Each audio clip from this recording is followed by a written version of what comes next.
오늘은 겸손은 은혜를 불러옵니다 라는 이 제목을 가지고요 함께 말씀의 은혜를 나눴으면 좋겠습니다. 신앙생활을 하면서 제일 많이 사용하는 단어를 꼽으라고 한다면 아마 은혜라는 단어가 아닐까 생각합니다. 찬양 가사를 보면 절대 빠지지 않죠. 그렇죠? 또 기도할 때도 우리가 은혜를 베풀어 달라라는 기도 굉장히 많이 하지 않습니까? 또 누군가에게 간증을 할 때에도 우리가 하나님의 은혜로, 내가 하나님의 은혜로 여기까지 왔다, 뭐 이런 고백 많이 하잖아요.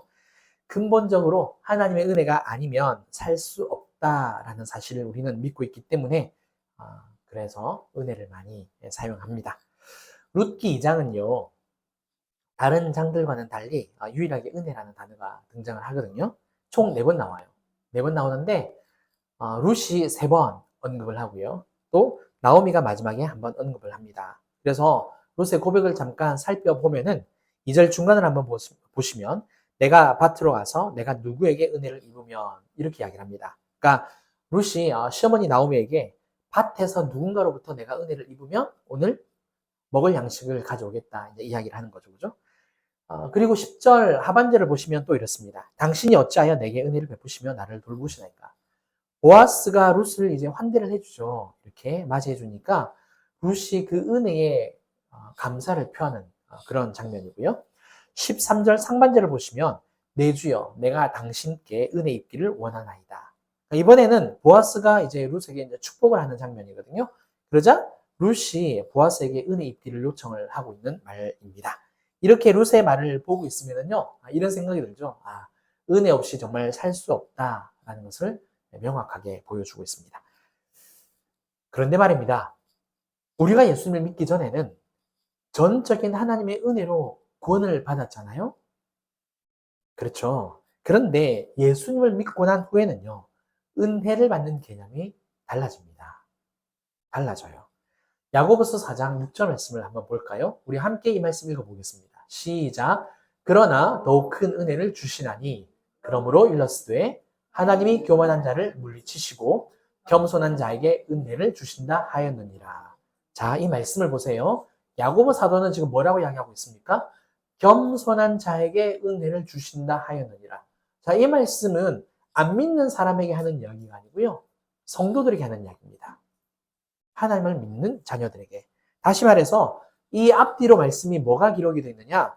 세상을 사랑하거나 세상을 친구 삼지 말고 세상을 친구 삼는 사람을 가늠한 자라고 이야기를 하고 있고요. 세상과 벗된 자라고 이야기를 하고 있어요. 그래서 세상을 사랑하거나 세상을 친구 삼아서 사는 것이 아니라 오직 주님만 사랑하고 자신을 낮출 때에 뭐가 임한다? 은혜가 임한다. 아니 하나님께서 겸손자에게 은혜를 주신다라고 이렇게 딱 못 받고 있습니다. 그러면 진짜일까요? 진짜죠. 당연히 말씀이니까. 자, 그런데 이 신약의 말씀을 오늘은 룻기, 구약의 말씀으로 한번 확증을 해보겠습니다. 룻이 보아스의 밭에 있었습니다. 우리가 지난 시간에 그랬었어요. 보아스의 밭에 있었을 때 사환의 말을 들은 이제 이 보아스가 룻을 부릅니다. 룻을 불러요. 자, 2장, 룻기 2장 8절부터 9절인데 이렇게 이야기합니다. 보아스가 룻에게 이르되 내 딸아 들으라. 이삭을 주우러 다른 밭으로 가지 말며 여기서 떠나지 말고 나의 소녀들과 함께 있으라. 그들이 베는 밭을 보고 그들을 따르라. 내가 그 소년들에게 명령하여 너를 건드리지 말라 하였느니라. 목이 마르거든 그 그릇에 가서 소년들이 길어온 것을 마실지니라 하는지라. 보세요. 보아스가 지금 룻을 부를 때 뭐라고 부르죠? 호칭이 내 딸아 이렇습니다. 우선 보아스와 룻이 나이가 차이가 납니다. 왜 그러느냐? 룻의 시어머니가 나오미잖아요. 나오미와 보아스가 비슷한 그런 연배 가운데 있기 때문에 그래요. 그러니까 나이가 훨씬 많아서 내 딸로 부를 수도 있는 거고요. 그 다음에 이제 아버지로서 아버지의 어떤 그런 연배죠, 그죠? 그러니까 아버지로서 딸을 대하는 어떤 그런 자상한 태도, 그런 마음을 가지고 또 불렀다라고 우리가 해석할 수 있습니다. 보아스는 룻에게요 크게 3가지로 말을 합니다. 3가지 내용인데요. 첫 번째는 이삭을 주우러 다른 밭으로 가지 마라. 다른 밭에 가지 말고 자기 소녀들과 함께 있으라 이야기거든요. 여기서 소녀라고 하는 말들은 이제 소년들은 남자 일꾼인데 이제 이렇게 이제 베는 역할을 해요. 그러면 여자들이 이제 단을 묶는 역할을 합니다. 그래서 같이 이제 일을 하는 건데 이 단을 묶는 이 사람들과 함께 있으라는 거예요. 원래는 과부들이나 고아들이나 사람들이 언제 이 이삭을 줄 수 있죠? 추수를 하고 다 한 다음에 이제 철수하고 나면 떨어져 있는 것을 주어요. 그래서 지금 보아스는 룻에게 뭐라고 말하냐면 지금 단을 묶고 있으면 막 떨어지잖아요. 그렇죠? 그걸 주란 이야기예요. 이거는 굉장히 특혜입니다. 두 번째, 소년들에게 명령하여 너를 건드리지 못하게 하였느니라. 자, 여기서 건드리다라는 말은요, 두 가지의 의미를 가지고 있어요. 크게 첫 번째 기본적인 의미는 이제 때리다, 못되게 굴다, 못살게 굴다 이제 그런 의미가 있고요. 두 번째는 성적으로 학대하다, 성관계를 맺다 그런 의미를 가지고 있어요. 그러니까 남자 일꾼들에게 지금 뭐라고 이야기를 하냐면 룻이 그 밭에서 깊숙이 들어오는 거잖아요. 그죠?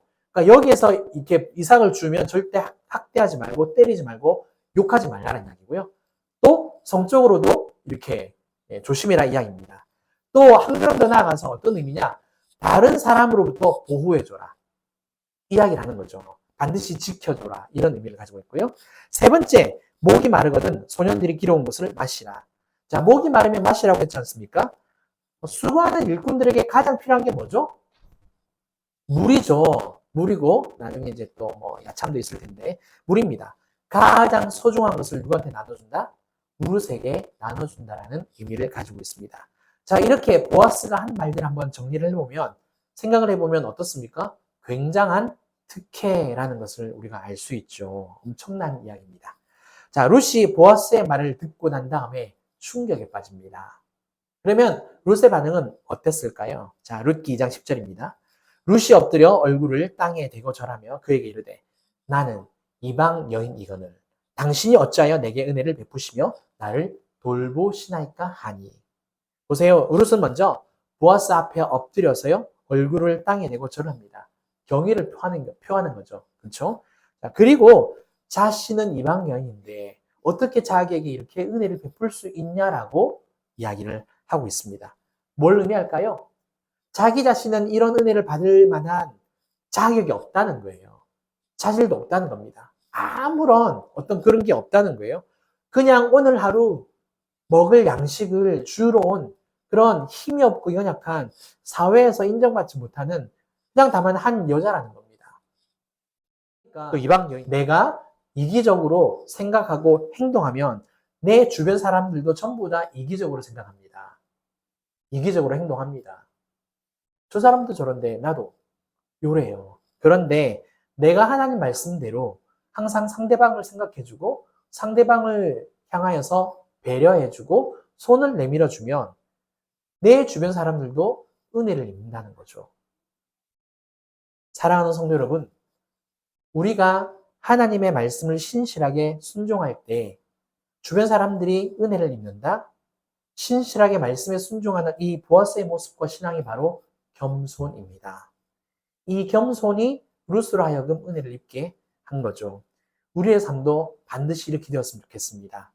내가 주인이 되어서 내 마음대로 사는 삶이 아니라 하나님의 말씀에 신실하게 순종함으로 나와 함께하는 가족들이, 나와 함께하는 직장의 사람들이 은혜를 입을 수 있는 복된 삶을 살아가는 저와 여러분들 되었으면 좋겠습니다.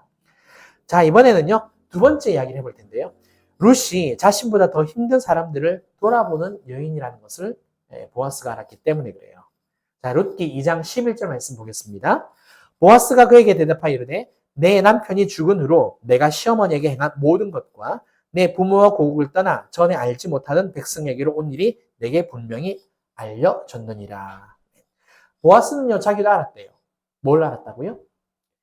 룻 자신도 힘들었을 텐데 자기보다 더 힘들었던 시어머니 나오미를 긍휼히 불쌍히 여겼다는 사실을 보아스도 알았대요. 사람은요, 자기가 힘들면 남을 잘 돌아보지 못해요. 그렇지 않습니까? 우리가 경험해서 다 아는 바잖아요. 제 코가 석자입니다. 이것은 대단히 상식적인 거고요. 일반적인 거고요. 사회 통념적인 겁니다. 누가 뭘 하지 않아요. 자기가 힘든데 남들까지 돌아보는 것? 그렇죠. 그런데 룻은 어떤 사람이냐? 어떻게 저렇게 할 수가 있지? 라고 사람들에게 물음표를 던진 사람입니다. 본인도 힘든데 자기보다 더 힘든 시어머니를 오히려 불쌍히 여겼다는 거죠. 우리가 앞서 말씀을 살펴봤습니다. 룻은 자기 미래를 접었어요. 자기 나라, 자기 부모, 자기 신 있었지만 다 포기하고 오히려 자기에게 이방 나라가 되는 외국이 되는 낯설고 무스른 이스라엘, 유다, 베들레헴을 택하잖아요. 더 힘든 삶 아닙니까? 오히려 이스라엘은 보세요. 모압보다 배타적인 나라예요. 독선적인 나라예요. 왜? 구원은 하나님께 있다라고 고백을 하고 있기 때문에 이방에 대해서 굉장히 이렇게 배타적입니다. 물론 율법에 나그네와 객을 위하여서 항상 선한 것들을 베풀어 줘라 라고 이야기는 하고 있지만 이스라엘 사람들 안에서의 특혜는 어마어마합니다. 희년이 있고요. 토지를 다시 돌려받을 수 있고요. 종이 되었다가 다시 자유할 수 있어요. 구워준 것도 이자를 유대인 자기 사람들에게는 안 받을 수 있는데요. 나그네와 객에게는 외국인에게는 반드시 받으라고 돼 있어요. 그러니까 다릅니다. 차별이 있어요. 그런데 룻이 그곳으로 들어갑니다. 오로지 시어머니를 돌보기 위해서. 긍휼한 마음을 가지고요. 보통 사람들은 높은 곳을 쳐다보고 올려봅니다. 그런데 룻은 낮은 곳을 바라봤습니다. 그리고 그리로 내려갔습니다. 보아스가 그런 룻의 결단과 행동에 감탄한 거죠. 사랑하는 성도 여러분, 예수님은 하늘 영광 보좌 버리시고요. 이 땅에 내려오셨어요. 그런데 이 땅에서 그냥 왕으로 군림만 하셨습니까? 억압하셨나요? 아니죠. 십자가에 죽기까지 낮아지셨어요. 예수님의 겸손이 우리로 하여금 은혜를 입게 된 것 아닙니까? 예수님처럼 낮은 곳으로 향한 룻의 겸손이요. 네, 은혜를 입게 한 거예요. 자기 자신에게.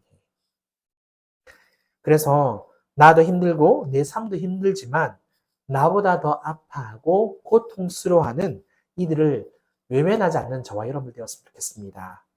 또 그들을 위해서 중보기도도 많이 해주시고요. 기도를 그들을 위해서 한다는 것은 사실 어떻게 보면 인간적인 어떤 자기 욕심을 가지고 보면 내 시간이 아까워요. 그렇잖아요? 내가 왜? 그러나 우리 하나님이 원하세요. 네, 내어주라고. 그래서 늘 기도해주고 또 돌봐주는 그 겸손 가운데서 항상 네, 나로 말미암아 또 나도 다른 사람들도 은혜를 입는 그런 삶을 살아내는 저와 여러분 되시길 바랍니다. 마지막입니다. 룻이 하나님께로 이제 자원하여서 나온 것을 알았기 때문입니다. 룻이 하나님께 자원하여서 나왔다. 이것을 보아스가 알았어요. 룻기 2장 12절 말씀 보겠습니다. 여호와께서 내가 행한 일에 보답하시기를 원하며 이스라엘 하나님 여호와께서 그의 날개 아래의 볼을 받으러 온 내게 온전한 상 주시기를 원하노라 하는지라. 자, 이 구절은 보아스가 룻에게 축복하는 내용입니다. 눈여겨볼 것은요. 룻이 이스라엘 하나님 여호와께 여호와의 날개 아래에 뭐 했다? 보호를 받으러 왔다라고 말하고 있습니다. 자, 나오미가 모압 지방을 떠나기 전에 두 며느리에게 뭐라고 이야기했습니까? 고향으로 돌아가라. 네 미래를 위해서 다시 새로운 인생을 새롭게 시작을 해라. 그랬잖아요. 그러자 오르반은 어떻게 했습니까? 그냥 말대로 돌아갔죠. 그런데 룻은 안 돌아갔어요. 자, 룻이 시어머니를 따라가겠다고 했을 때 나오미가 어떡합니까? 그래 가자 그랬습니까? 아니죠. 만류했잖아요. 오지 마라. 오지 마라. 나 혼자 갈게. 너는 네 인생을 위해서 살아라. 정말 사랑하는 마음으로 애틋한 마음으로 위해주는 마음으로 그렇게 이야기했단 말이에요. 그런데 결국 룻은 가겠다 그랬죠. 그러면 룻은 강요해서 이스라엘로 들어온 겁니까? 아니요. 자원하는 마음입니다. 자원하는 마음. 자발적으로. 자, 한 가지만 더 설명을 잠깐 하고 넘어갈게요. 날개라는 단어가 나와 있습니다. 이 날개 이미지는요. 문자적으로 어미새가 새끼를 날개로 구하는 모습을 가지고 있죠. 자, 그런데 성경에서는 대부분 비유적으로 사용을 합니다. 하나님께서 하나님의 보호를 가리키는 어떤 그런 부분에 항상 사용을 한다는 거죠. 피난처의 이미지를 가지고 있고요. 그러니까 보아스가 룻을 축복할 때에 이렇게 말한 것은 뭘 말합니까? 예, 네가 정말 하나님 은혜 가운데 들어오기를 원하는구나. 이런 의미를 가지고 있는 거죠. 또 그렇게 느꼈다라는 거고요. 자, 여기서 하나님은 자원함으로 하나님을 찾고 구하는 사람들을 찾아내신다는 겁니다. 그 사람이 이스라엘 땅에 있든 모압 땅에 있든 아니면 이 극동 Far East 한국에 있든 섬나라에 있든 간에 하나님은 반드시 찾아낸다는 거예요. 그리고 그런 사람들을 어떻게 하느냐? 은혜를 베풀어 주신다는 겁니다. 우리가 한번 성경을 우리가 다 알지만 부모와 형들로 버림을 받았던 늘 사랑받지 못했던 사람이 다윗이었어요. 그런데 하나님 어떻게 하셨습니까? 그 다윗을 찾았다 그러죠. 내 마음에 합한 사람을 찾았다라고 성경이 기록을 하고 있어요. 기생 라합. 가나안 땅의 모든 사람들이 하나님을 믿지 않았습니다. 두려워하긴 했어요. 벌벌 떨긴 했습니다. 그러나 내가 그 하나님을 믿는다라고 고백했을 때에 하나님은 두 정탐꾼을 글로 보냈다는 거죠. 왜 글로 보냈을까요? 우연입니까? 섭리예요. 하나님이 찾아내신 거예요. 그 기생 라합을 구원하시려고. 또 그래서 어떤 은혜를 입습니까? 예수님의 족보에 들어가는 은혜를 입어요. 그렇죠. 네. 자원하는 심령을 가지니까 그렇게 은혜를 입더라는 겁니다. 요수아에 등장하는 기본 족속. 물론 요수아와 족장들이 조금 실수는 했어요. 하나님께 묻지 아니하였더라. 하지만 이 기본 족속은 어떻게 했습니까? 하나님을 대적하지 않기로 결단을 한 겁니다. 다른 그 가나안 땅의 연합군들은 대적을 하려고 군대를 모았지 않습니까? 그런데 우리는 안 싸우겠다고. 우리는 투항한다라고. 한편으로는 전략이기는 하지만 또 한편으로는 속임수였어요. 그래도 중요한 건 뭐냐? 우리는 하나님과 안 싸우겠다고. 자기 말로 보낸 거죠. 그렇죠? 들어간 거죠. 결국 어떤 은혜를 입습니까?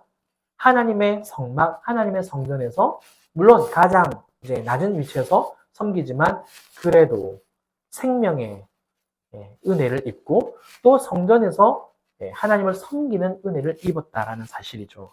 사랑하는 성도 여러분, 신앙 안에서 무언가를 할 때요, 억지로 하더라도 하나님은 다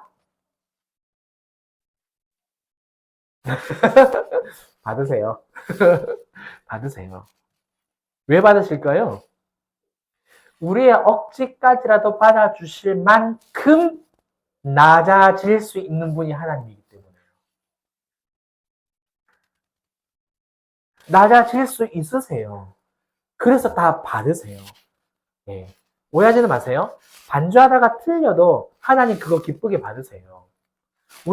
저는 박자를 잘 못 맞춰요. 박자가 틀려도 하나님이 그걸로 뭐라 하지 않아요. 기도, 내가 지나가다가 하나님 이래도요. 하나님은 그 한 단어를 받으세요. 그냥 한번 부르짖었다고. 하나님은 야, 그 기도가 주어도 없네, 서술어가 없네, 목적이 명확하지 않네, 이런다고 해서 버리잖아요. 하나님은 그 한마디라도 땅에 떨어질까봐 얼른 낚아채세요. 그만큼 우리를 사랑하시고 낮아지십니다. 낮아지세요.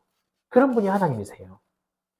자, 그렇다고 항상 억지로 하면 안 돼요. 그건 못돼 먹은 거예요. 그건 교만한 거예요. 물론 그래도 하나님은 받아주세요. 나를 사랑하시니까. 또 그게 사랑이니까. 그래도 받아주시지만 성숙해지고 더 발전하면 그러면 안 되지. 고쳐 먹어야죠. 그렇죠. 신앙은요, 억지로 할 수 있기는 하지만 근본적으로 자원하는 겁니다. 그래서 성경에는 자원하여 드리는 것을 하나님이 굉장히 기뻐하신다라고 나와 있고요. 그 자원하는 심령에게 하나님이 기쁘시니까 하나님의 기쁨을 똑같이 그 자원하는 사람에게 주시는 거예요. 그래서 자원하여서 드릴 때 나도 모르게 굉장히 감동스럽고 기쁜 이유가 그거예요. 하나님의 기쁨이 내 안에 들어와서 그래요. 내가 의로워서가 아니라. 기억하셔야 돼요. 내가 의로운 행동을 했기 때문에 기쁜 게 아니고요. 하나님의 기쁨이 내 안에 들어온 거예요. 그래서 하나님은 자원하는 심령을 기뻐하신다. 꼭 기억하셨으면 좋겠습니다. 보아스가 자원하는 마음으로 하나님의 보아심을 받으려고, 그쵸? 루스로부터 감동을 받았어요. 축복을 안 할래야 안 할 수가 없는 겁니다. 그래서 자기가 베푼 은혜를 작게 여기고 어떡합니까? 하나님께서 너에게 상 주시기를 원하노라. 오늘 이게 설교 이제 본문에는 상에 대해서 제가 이렇게 안 적어놨는데, 이 상은 근본적으로 어떤 상이냐면은 너에게 남편이 생기고 너에게 후손이 생기기를 원한다는 상입니다. 네, 그런 뜻을 가지고 있어요. 설교랑 오늘 안 맞아서 따로 제가 더 깊이 파지는 않았는데, 네, 그래서 보아스는 이렇습니다. 하나님께서 너의 그 자원하는 마음을 기뻐하신다. 기뻐하신다. 자원하는 마음이 그래서 겸손이에요. 우리는 처음에는 억지로 할 수 있습니다. 억지로 찬양할 수 있고요. 억지로 기도할 수 있어요. 하지만 뛰어넘어서 자원하는 심령으로 예배하셨으면 좋겠고, 이 주의를 그렇게 지키셨으면 좋겠고, 그렇게 기도하시고 늘 찬양하는 삶을 또 봉사하고 헌신하는 삶을 살아가는 저와 여러분들 되시길 주님 이름으로 축원합니다. 말씀을 뵙겠습니다. 겸손은 문자적으로요, 남을 존중하고 자기를 내세우지 않는 태도라고 나와 있습니다. 그렇게 성경 사전에 그 사전에 그렇게 기록되어 있어요. 하지만 성경이 말하는 겸손은 그 의미들이 좀 많이 다양합니다. 광범위해요. 오늘 세 가지를 살펴봤어요. 보아스처럼 하나님의 말씀을 신실하게 순종하는 게 겸손이다. 이렇게 살아갈 때 은혜를 입더라. 두 번째, 룻처럼 자신의 형편이 어려움에도 불구하고 자신보다 더 어려운 사람을 위해서 인애를 베풀 때 그것이 겸손이고, 또 그 삶을 통해서, 그 겸손을 통해서 또 은혜를 입더라. 마지막으로요, 하나님께 나아가거나 하나님 일을 할 때 억지가 아닌 자원하는 마음, 그 심령으로 나아갈 때 그것을 하나님은 겸손하다라고 우리에게 말씀해 주신다는 것. 내가 겸손하면 기본적으로 내가 은혜를 받습니다. 왜? 겸손한 자에게 은혜를 주신다라고 야고보서에서 이야기하고 있으니까. 그런데 특별한 것은 뭐냐? 내 주변에 있는 사람들, 가장 가까운 내 남편, 내 아내가 될 수 있고, 내 자녀가 은혜를 입게 되어지고, 부모님들의 은혜를 입고, 나와 함께 일하는 사람들이, 아니면 멀리 떨어져 있더라도 하나님께서는 성령을 통해서 은혜를 입게 하신다. 꼭 기억하시고요. 항상 겸손한 저와 여러분들 되셨으면 좋겠습니다. 우리 함께 찬양하는데요. 나의 피난처 예수, 우리 찬양 드리도록 하겠습니다.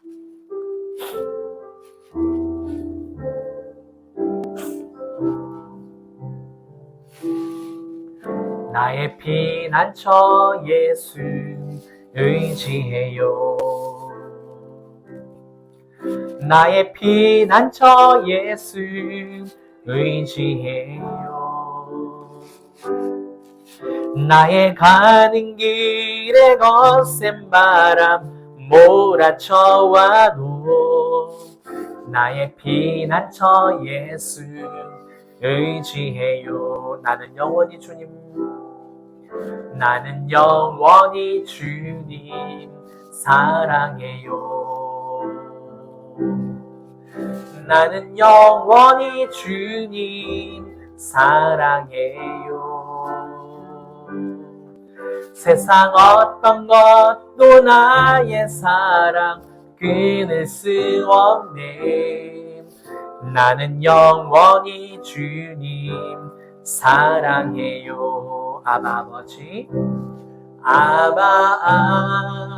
아버지, 나를 사랑하시니 나의 모든 것 주께 드려요.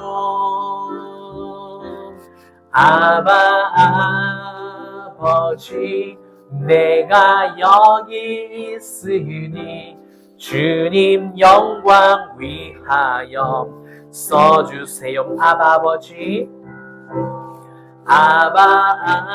우리 주님은 저와 여러분들을 사랑하십니다. 십자가에 죽기까지 얼마든지 낮아주심으로 우리를 받아주십니다. 아바 아버지 내가 여기 있으니 주님 영광 위하여 써주세요. 아멘. 우리 함께 기도할까요? 사랑하는 성도 여러분, 오늘은 겸손이 은혜를 불러온다라는 말씀을 함께 나눴습니다. 성경이 말하는 겸손은 많이 있습니다. 다양한데 오늘 3가지 말씀드렸어요. 말씀을 신실하게 지키고 순종할 때, 또 나보다 더 힘든 사람들 돌아볼 때, 그리고 내가 자원한 마음으로 나아갈 때. 한 가지만 놓고 기도하셔도 좋고 3가지 다 기도하셔도 좋을 것 같습니다. 함께 제가 이 삶을 살기 원합니다. 우리 고백하셨으면 좋겠습니다. 사랑하는 주님 감사합니다. 하나님, 정말 겸손한 사람 되고 싶습니다. 정말 하나님 앞에서 겸손한 사람 되고 싶습니다. 그냥 다른 사람들 앞에서 아버지 좋아하는 사람이 아니라 주님 말씀을 신실하게 지켜나가며 순종하는 사람. 하나님, 우리 인생이 참 고달픈 인생이지만 나보다 더 힘든 사람을 위해서 손을 내밀어주고 마음을 열어주고 하나님 헤아려 줄 수 있는 아버지 그런 사람이 되고 싶습니다. 또 뿐만 아니라 하나님 정말 처음에는 억지로 할 수 있겠죠. 우리도 사람이니까. 아버지, 그런데 이제는 그 억지를 넘어서 그래 하자. 하나님 정말 하나님께 드립니다라고 아버지 자원하는 심령으로 자신을 드리고 아버지 영혼을 드리는 그 삶을 살아내어서 하나님 정말 나도 은혜 받고 나와 함께하는 사람들도 다 같이 은혜를 받을 수 있는 그런 은혜 공동체 될 수 있도록 우리를 인도하여 주시옵소서. 감사드립니다. 영광 받아주세요. 아멘. 사랑과 내가 풍성하신 우리 하나님 아버지 감사를 드립니다. 하나님, 겸손한 사람 되고 싶습니다. 정말 주님 안에서 겸손한 사람 되기를 원합니다. 하나님, 성경이 말하는 이 겸손, 진실로 말씀에 온전히 신실하게 순종하는 사람 되게 하나님, 나보다 더 힘든 사람들을 위해서 마음을 열어줄 수 있는 사람 되도록, 그리고 정말 주님께 이제는 억지가 아니라 자원하는 심령으로 자발적으로 항상 그렇게 나아갈 수 있는 삶을 살아서 나뿐만 아니라 정말 내 주위에 있는 모든 사람들도 은혜로 말미암아 하나님께 감사하고 정말 하나님께 영광을 올려드릴 수 있는 그 삶을 살도록 주님 축복하여 주시옵소서. 이 모든 것 감사드리며 지금은 우리 주 예수 그리스도의 은혜와 크신 하나님의 사랑과 성령님의 가나감동 교통 충만하시니 겸손하게 살기로 결단하는 사랑하는 우리 모든 성도님들과 가정과 또 일터와 우리 진주빛 교회와 이 나라의 민족에 이제부터 영원토록 함께 있을지어다. 아멘.